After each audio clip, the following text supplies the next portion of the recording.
one of the things that that we hear in the doomsday scenarios is that it's all over, that we've already crossed the threshold, we've gone and we might as well, we're on the lifeboat, and basically now we just need to get off. I don't feel that way, but I need to hear it from much more of a science perspective. Do you have where is your hope, and where is your hope grounded? My hope is in the evidence that comes from 4 billion years of life on this planet, and that there is no question that the planet will resurge with life as soon as humanity stops destroying it. And so stopping the destruction is the fastest way to address climate change at the greatest scale with the greatest number of benefits. From that point forward, we can rebuild and reintegrate. Now there are people everywhere. 50 years ago, there were less than 4 billion people on Earth. Now there's nearly 8 billion people on Earth. So we have to regreen our cities.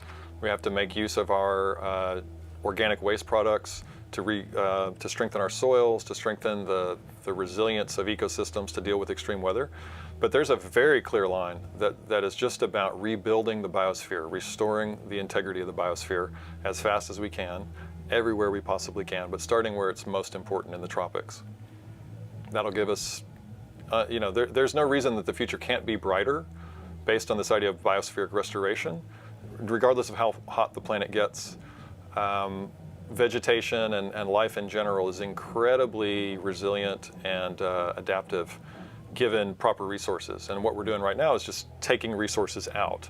But we can rebuild those resources, and in the tropics in particular, forests can grow back to closed canopy in 3 years in some cases, right? So the rate of restoration, once it's left to rewild on its own, can be exponential. And that's something that we need to start counting on and investing in as fast as we can, and that's how we build a brighter future.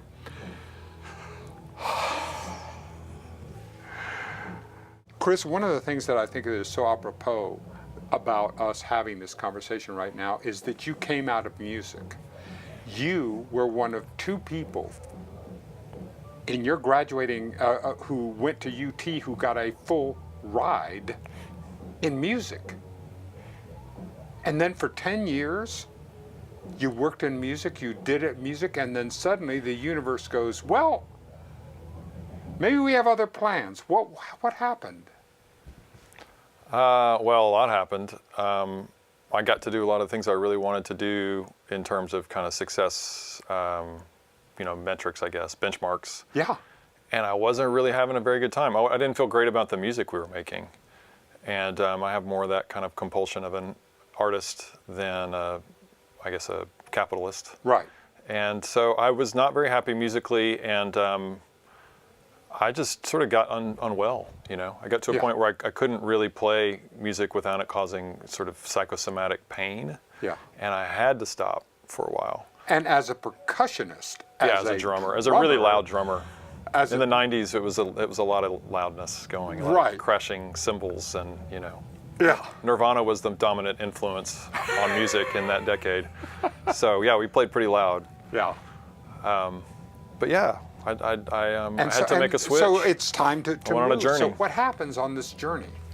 I went to New York City.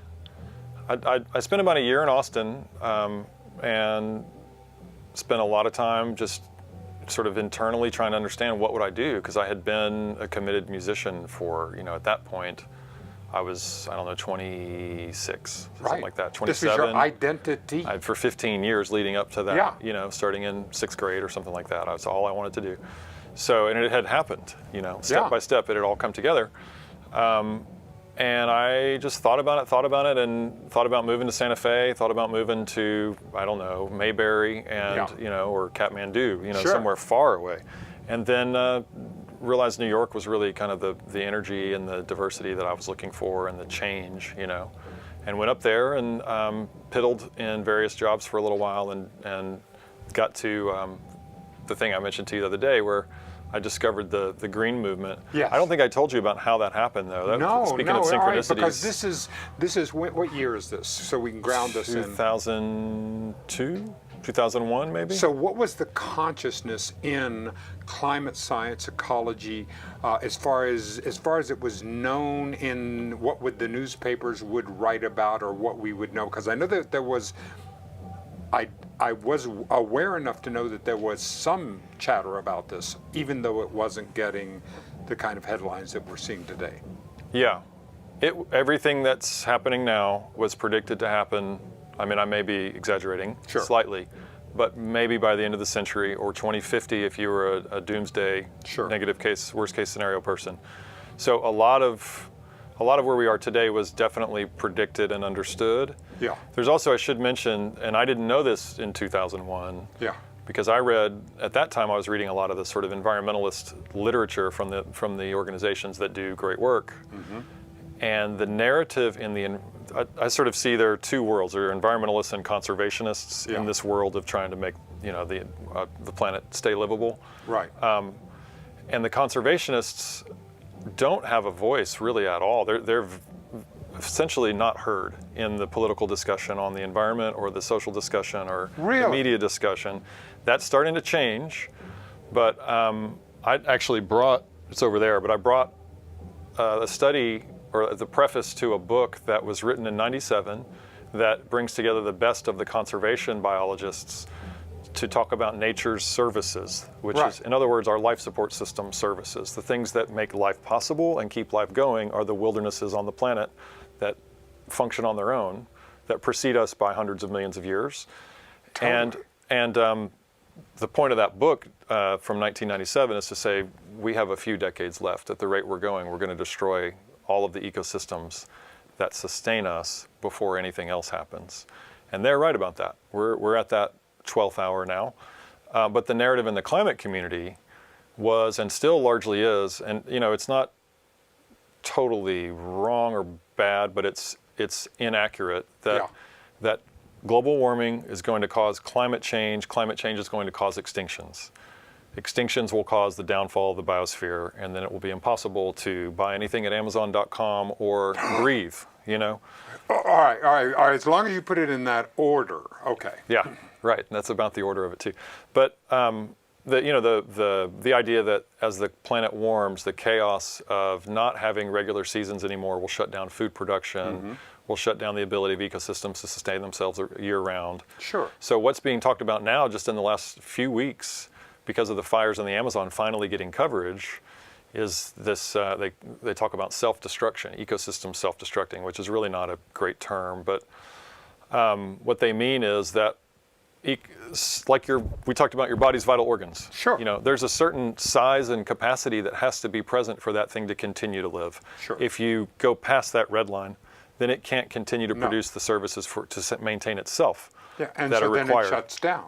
And that's what's happening. It's not self-destructing. It's losing the resources it needs to sustain itself. Just like any other living thing, it has a certain amount of resources it needs. So anyway, the discussion in 2000, 2002 was if we can get a price on carbon, or if we can get emissions reduction rapidly, voluntarily, if we can get the world to wake up and stop burning gasoline and start burning corn or whatever, we'll be able to turn this around before it gets to be cataclysmic.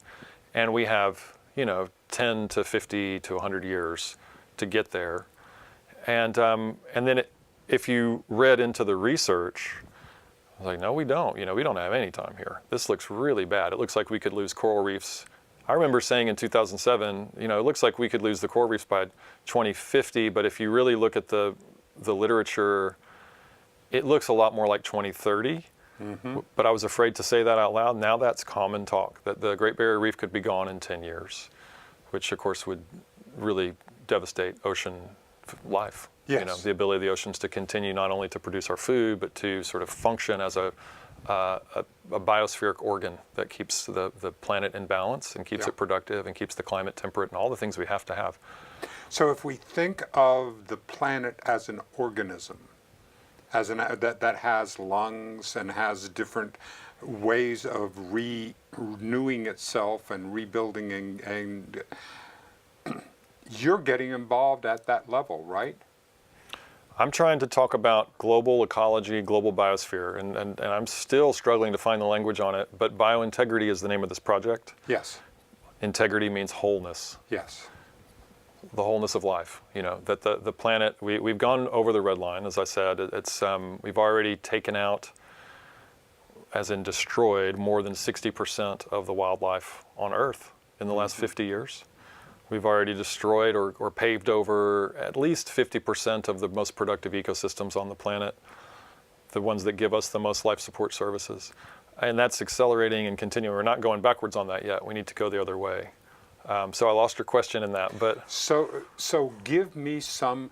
Whenever I think of a major project, when I think of something like the Panama Canal or anything that was huge, that was done, that was completed, it always started with little steps, little foundational. What steps are you taking now? What steps can begin to work on this? How can I put my mind around something so vast? A couple of things come to mind. I talk a lot about tropical forests, and that's because I started this whole journey, this new journey, by asking the question, what's the number one solution to climate change? And what's the number one solution to the extinction crisis? When I started this work in research in 2014 and work in 2015, I was still coming out of that mindset of the environmentalist literature of the previous decade. Sure. And so I thought, okay, well, I know we have two crises. If we fight both of them, if there's one solution for each one, great. And I started reading up on emissions reductions from shutting down coal plants versus electric cars versus, you name it, recycling. Right. And I knew that area pretty well already. That's where I had been for 10 years. Sure. And I compared it to the emissions that were coming out of incinerating tropical forests. And that was because I had looked at global mappings for where biodiversity is located. And I didn't know, as a big environmentalist, I didn't know that half or more of all the biodiversity on our planet lives in about 5% of the total planet in the tropical forest system. Yes. When you look at those mappings, I brought these, by the way, right, if you want to see them, but it's as clear as a bell. Okay, that's where the productivity is, that's where the diversity is. But then you look at the carbon mappings of our planet, and it's the same basic outline, that the forest systems, same reason we hang out indoors with air conditioning and running water and all that stuff. A forest is sort of like that in the natural world.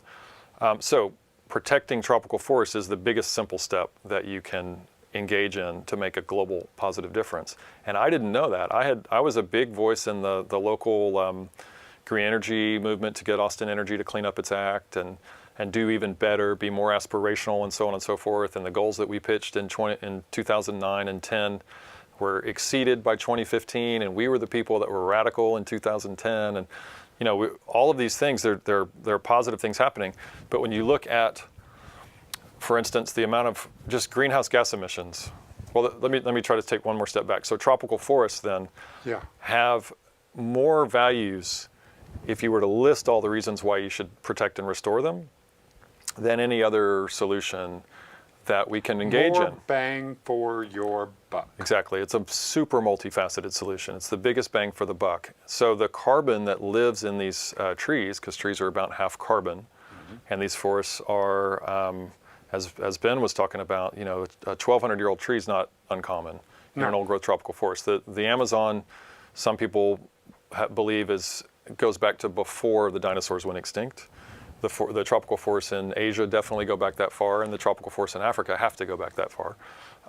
So those ecosystems are super carbon dense, and the amount of carbon that's been released just by the Amazon fires since June, in the last 2 to 4 months, I believe is equal to about 10 years of Austin's complete community-wide footprint. 1.5 million people with cars and trash cans and coal plants and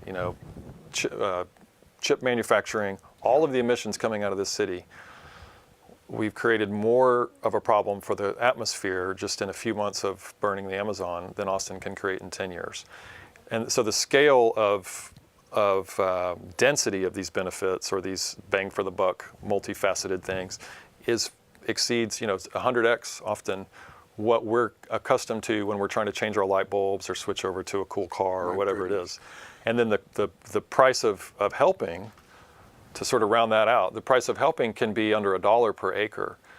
Some projects are a lot more expensive, but because you're helping to protect undeveloped lands and undeveloped economies, you can assist the nonprofit groups that are doing this work in, the third world.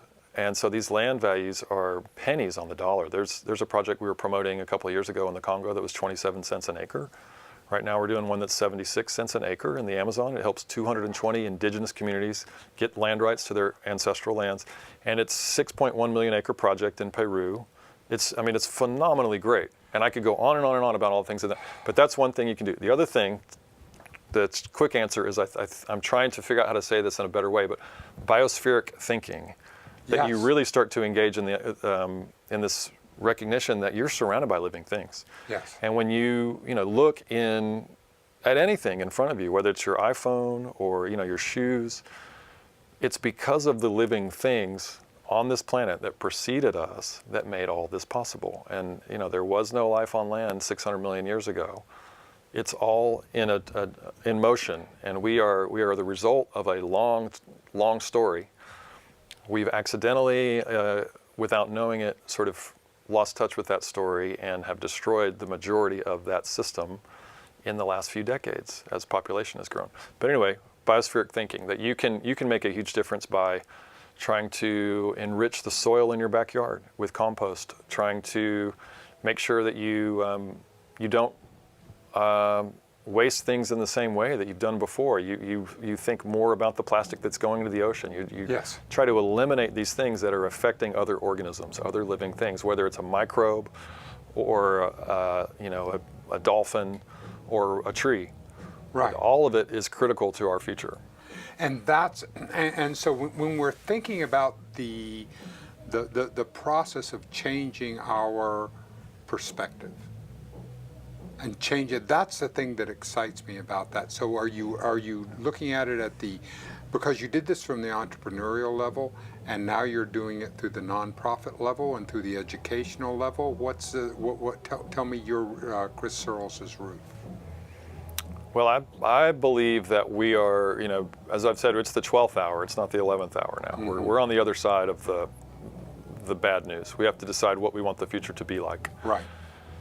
And culture change, I think, is the most important element. And the other thing, if we get a chance to talk more at length, I want to hear more thoughts from you about this. But we really have to, as grassroots-ish, relatively articulate people that can figure out relatively complicated things, just like a lot of other better resourced people out there. We have to call on the world's wealthiest people now to change. That's really the only way I think that we can expect for things to shift at the scale that's required, and it has to happen real fast. It's maybe not the most realistic thing to ask of the world today. I don't know if it is. I don't know if it is. I mean, it may be unrealistic, but I'm idealistic and I'm an optimist. And I really think if we really got down and I was able to talk with and were able to continue to go, what is enough? Right. Everything in my life. I mean, are you kidding me? I live like a freaking king. Yeah. I live in a palace. It's 3 bedrooms. It's air conditioned. I'm so wealthy, I piss into potable water. And my food is cold all day. And my food is cold all day. And I have all that. I mean, are you kidding me? I mean, kings. Yeah. And here I am, and just in a rental home, and this. But yet. I'm totally with you. It is an extraordinary. And what is enough, Dennis? Yeah. What would enough be? Would if I had 3 more zeros on the other side of the decimal when it moved? Would that be enough? Would it do? And when we begin getting into hundreds of millions and billions of dollars of personal wealth, and that, where does it ever? It's a subject I want to explore. Yeah, I mean, I assume if you're Jeff Bezos, the idea of having more than anyone else is ultimately the most appealing thing in the world, and he's just continuing to climb as high as he can. I think most of us can't ever access that feeling, so we just don't know what that's like. Same with anybody that's up there. Thank you. Yeah. And so I asked that. So I have sympathy or empathy for like not understanding what it's like to be in that that seat, that driver's seat, where you're like, well, listen, you know, I blink and everyone takes notice, you know. Yeah. I can't imagine. No, you're absolutely right. I mean, but you had some of that when you were a musician, and you had the adoration and the people around you, and you had some of that. Was that a difficult transition to move through? To become someone that no one admired. Yeah, from that into and now we get to okay, I get to be what, an environmentalist, conservationist. Okay, what? Yeah. A semi-academic revolutionary. Yeah. I don't know. Well, so will Ben Livingston's show be tied to this one? If I would talk love about to. him, Yeah, is we that would love okay? to. Yeah, talk about That would be Ben. perfect. Absolutely. Let's see. He was. Oh gosh, I just lost my train of thought. He was talking about. Oh, when he sang that final song. Yeah. Ben Livingston, when he sang that final song, I mean, it transformed everything, right? Yeah. In the control room in there, and in here for you guys, and then Ben, and when it finished, right you here. could see. Yeah. Yes. And I know that feeling too as a performer, like when you do something that's magical and it goes well, suddenly you're in a different state. But for him to sing when he sang deeper, you know, in that falsetto, I mean, that is an opening of your soul, your heart. Yeah. That you don't get in most normal conversation. With you, I think, especially after seeing that, I'm going to try a little harder to be that way. Good. But with most people, every day, you know, music really liberates that connection to how you feel, how you really feel. And if you can make that a triumphant feeling or a deep, committed feeling for a person, that's where that adoration, I guess, comes from. People go to you because they really depend on that. Man, this person's amazing, you know? Yeah. What's funny is as a musician, when you do it all the time, and, you know, day after day on the road, and you have to play the same songs and things like that, sometimes, you know, you're trying to just make sure you don't mess up. You're not feeling it the same way that the audience is, of course. Right. And it's a funny dynamic for me. So I sort of prefer to be in a little more of a risky space. Yeah. Where I don't know what the heck I'm doing, you know, most of the time, and I'm trying to communicate in new ways about what I consider to be new ideas. With the idea that what we were talking about the other day, we can progress up another stair step or two. Exactly. As a worldview, or in our worldview as a species, and we can do it quickly. I think it's going to take all kinds of things to do that, but anyway, I think But if you had to live, it doesn't feel bad. You know? If we had to live at a transformative moment, a transformational moment, when it was all hands on deck.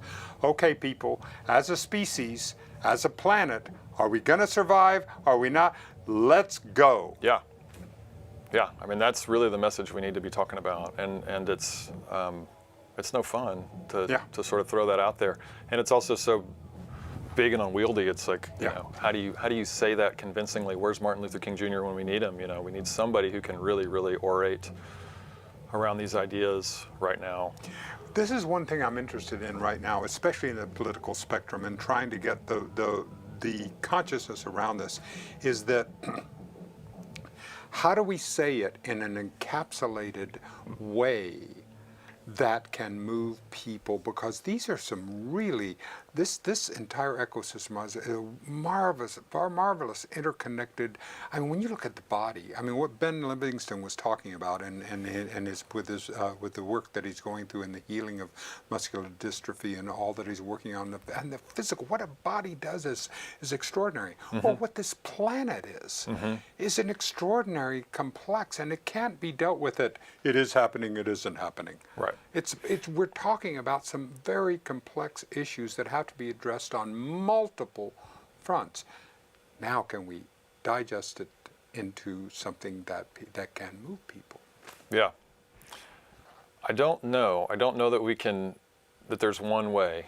You know. No. I think the word biointegrity is a lucky break for me. I know. How did that come about? It came about just through trying to find a good domain name for the project. Nice. Because the turning point in that project was I had done a bunch of research I had 10 years of background in consumer products and advocacy and events and education on green lifestyle, basically, Right. and making consumerism better for the planet. The goal was to make it actually beneficial. Right. And so we had to stop doing certain things like burning coal and start doing things like composting, trying to get all these things to be cool and energizing and easy to facilitate and all that was what I was doing. I didn't know much about ecosystems. And when I did this research to see, so where's the biggest carbon bang for the buck on the planet? Yep. It's just so clear.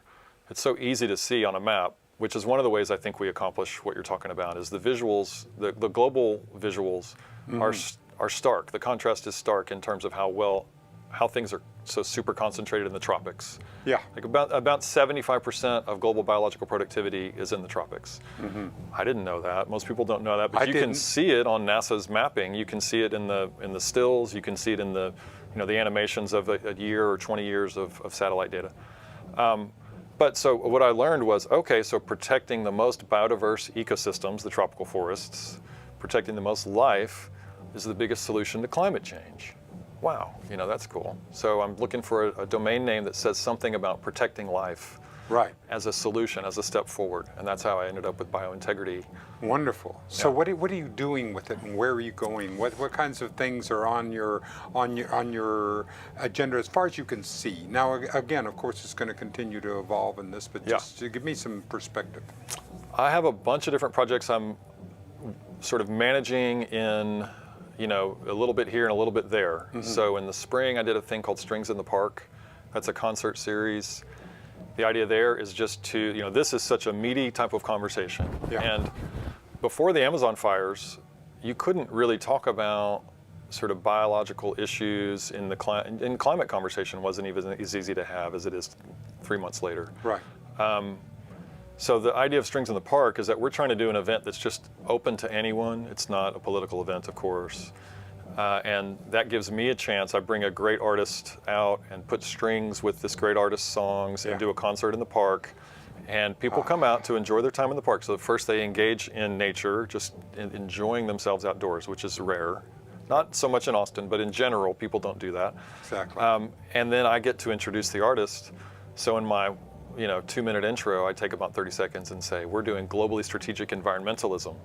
And with that, we've already been able to offset, by protecting the most important ecosystems on the planet, we've been able to offset Austin's community-wide carbon footprint for more than 5 years. And we've done this with less than $500,000 in fundraising by directing it strategically to the most globally important places. Then I've also got a project called allcreation.org, because these are part of the biointegrity umbrella. Yeah. All Creation is a tribute and also a real heartfelt effort. My father was a minister in Austin for 25 years and a teacher for 20 years after that, and a minister for 10 or 20 years before that. Wow. Career, good guy, took care of a lot of people and did it because of his Christian values, but he was also as Buddhist as he was Christian. It's just he hailed from a generation where Buddhism wasn't really, they didn't really know what that was. That was just weird. It was from another part of the world. But he was this very open, very meditative, very complete person. And when I first learned about, the green stuff we talked about when I was up in New York, sort of on the journey to figure out where I was going to go after music, I discovered all these great ideas about how to fix the underlying major problems for human beings, the degradation of our life support system. And I thought, great, well, I'll go back to the Sunday school classes that, I was in when I was a kid and talk to all these people in the church that raised me. Sure. And they'll love this because this is what they taught me to do, Yeah. take care of the creation basically. And I went back and did that, and it didn't have much of an effect like I thought it would. And What that do you think was going on? Why didn't What's still going didn't on? it resonate? One reason is religious, Christian folks in general are oriented towards saving souls, not saving the planet, Right. And then also the politicization of anything environmental, and the fact that a lot of the Christian world tends to be on a more conservative side of politics. But when I look at the word conservative, Yeah. it seems like conserve is in there. I mean, it's I right know. right there. You don't have to go far to find the word. Yeah. The Teddy Roosevelt. I'm trying to think of what Yeah. his He invented perspective. conservation. And why this can't be part of the conversation, and to have that. I mean, I like my capitalism. I'm a capitalist. Yeah. I like my capitalism with some feathers. Yeah. You know, I want to make sure that there is some direction in that. Well, that's and where that I'm we trying to can go. have that. Yeah. And that's where we can do, because if we can direct the funding to where it's most useful Essential. and essential, now we're doing something we can do. It just absolutely blows me away what you're doing. Yeah, and well, so thank you. All Creation is, a tribute to my family, and it's a project to help people of faith and spiritual practice, because I go to all the different places, Jewish, Buddhist, etc. Help them find connections just to biodiversity, to the other living creatures. There's this incredible blindness that we have as I now term us as being inside the Death Star. You know, we are members of the Empire. Yes. And so we're trying to turn that thing around right now from the inside. A few of us are.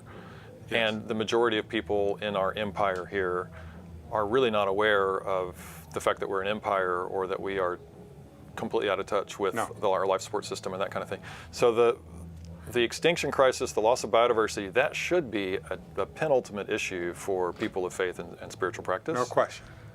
No question. And yet, it's not. So we're trying to, through this All Creation project, help people make those connections. I love that, and I love the fact that you're doing that, because I have a deep faith in the human being. I believe that we are not by nature, this idea of that we are, of however it is, or how I learned what original sin was supposed to be, that we were in some way that I just don't buy it. Yeah. I look into I believe that the human being has a basic kindness. It's a basic that we get trained out of a lot of things, and we're traumatized out of who we actually are. And so it's our opportunity now to get past that and to go through that, to be able to operate and communicate at a higher level. Yeah, I think so. And that's what I'm hoping, and that's what I think that you're getting, what I think that we can do, because once people learn, once people experience, once people feel it, then there will be that tipping point. We were talking about that in our pre-interview, that we don't know when the tipping point is going to be, or when enough people will suddenly go, oh, and then the funding will just be moving, and the streams will be moving in order to be able to protect it. The bypass will have happened. Yeah, to rebuild the vital organs of the planet and all that. Yeah. So you're basically Michael DeBakey, and you're sitting there doing the trend. You're doing. I don't know who that is. He was the first one of the heart transplant people. So that's not a good analogy, but in that sense, because we're not going to be transplanting, but we can do But I like the idea of bypassing and of getting funding, of rerouting funding, so that it begins to flow to these areas. Yeah. Well, at the risk of really embarrassing myself, because I haven't thought this one through yet, but you asked where things are going, and I'd love to hear your thoughts on this. Sure. I've had a paper kicking around in my head for a good while that is called The Economy of Environmental Stewardship. And you were talking about, you're all for capitalism, but, right? Yeah. And the basic capitalism and. Yeah, capitalism and. The basic, one of the premises of this paper is, capitalism has failed in that it's eating its own tail. It's destroying its own future. Absolutely. It doesn't incorporate stewardship of its life support system into the system, right? Exactly. And so it's just going to go headlong until it hits the wall, and we have nothing to build from. Yep. And the idea with the economy of environmental stewardship is that we look at where Earth's ecosystems, or our life support systems, are most productive, and we stop the destruction of those places and start the restoration and reconnectivity of those places immediately, and make that a fundamental priority for globalization. Whether you're pro-capitalism, pro-globalization or not, it doesn't really matter, because it's way bigger than any of us are now. It is. And so it's going to continue until, further notice. But it really doesn't have much time left if the organism that sustains it is just constantly extracted from and poisoned which is what we've been doing for 200 years. We have an economy of extraction, Yes. not an economy of extraction and then replenishment. So we now have to rapidly restore, rapidly replenish, and stop the destruction of the last remaining old growth ecosystems as fast as we can. Yep. And again, in this context of September 9th, 2019, with the fires in the Amazon, the new president in Brazil, the crazy politics we have, where it's starting to feel like a crime syndicate could take over globally in the next Sure. 10 years. It's all this stuff sounds like, well, good luck to you a little bit, but the reality is we have kind of those two choices. Yep. We've got to. There is no organism that can sustain constant extraction, right? No. And that's what we've been doing. So we have to wake up to that, and we have to, I think, again, call on the wealthiest people and corporations to own that issue, make this their moment, to make it their legacy, that they're the ones that saved life. As far as we know, there isn't another planet. This is when they write about it. This is when they will say, this is when they stepped up. Yeah. Yeah. And this is when we stepped up. It was between 2020 and 2030 that we turned it around. Yeah. And, You take the 500,000 on the right, I'll take the 500,000 on the left, and we'll get after it. And that's what this gives me hope, because it gives me an opportunity to say we are doing this. We're taking our shot. Yeah. That in the Lin-Manuel Miranda wrote in Hamilton, and when he I'm not going to throw away my shot. Right. I'm not going to throw away my shot. And yeah. This is our shot. This is our opportunity to be able to be. This is our D-Day moment. Right. This is our moment that we're going to get a chance to be able to do something, and do something for the species, for when it happened, and that's the opportunity. Did you see that piece on the Apple News feed this morning No. I think it was Vice or Gizmodo, that said something like, ban all old rich white men from talking about climate change? Yes.